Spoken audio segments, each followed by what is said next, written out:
মমতা বন্দ্যোপাধ্যায়ের অনুপ্রেরণায় এবং শ্রম দপ্তরের পরিচালনায় পরিবহন শ্রমিকদের জন্য মানবাজার বাসস্ট্যান্ডে রবিবার অনুষ্ঠিত হল বিশেষ সচেতনতা শিবির। এদিন অতিথিদের উপস্থিতিতে প্রদীপ প্রজ্বলনের মধ্যে দিয়ে অনুষ্ঠানের শুভ সূচনা হয়।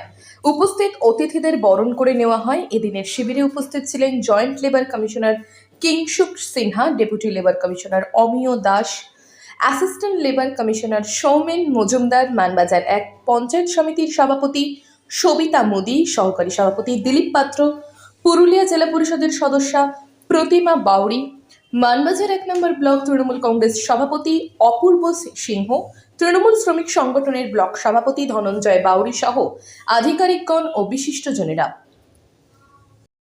আজকে আমাদের যে অনুষ্ঠানটা হলো সেটা মূলত পরিবহন শ্রমিকদের বিএমএসএসওয়াই এবং transport worker social security scheme যেটা আছে সেখানে নাম নথিভুক্তকরণের জন্য আমরা একটা প্রচার কর্মসূচি, তার সঙ্গে এই ক্যাম্পে সরাসরি যাতে তাদের নাম নথিভুক্ত করা যায় তার জন্য আমরা এই ব্যবস্থাটা করেছি। এটা আমাদের সারা পশ্চিমবঙ্গ ব্যাপী চলছে। আজকে আমাদের পুরুলিয়া জেলার দ্বিতীয় ক্যাম্প, রঘুনাথপুর গতকাল হয়ে গেছে, আজকে মানবাজার সাব ডিভিশনের এই পরিবহন শ্রমিকদের সরাসরি ক্যাম্পে নাম নথিভুক্তকরণের জন্য আমরা এটার আয়োজন করেছি। আজকের ক্যাম্পে যারা ফর্ম নিলেন তারা সমস্ত ডকুমেন্টেশন করে জমা দিতে পারবেন এখানে অথবা বিডিও অফিসে অথবা পঞ্চায়েত অফিসে।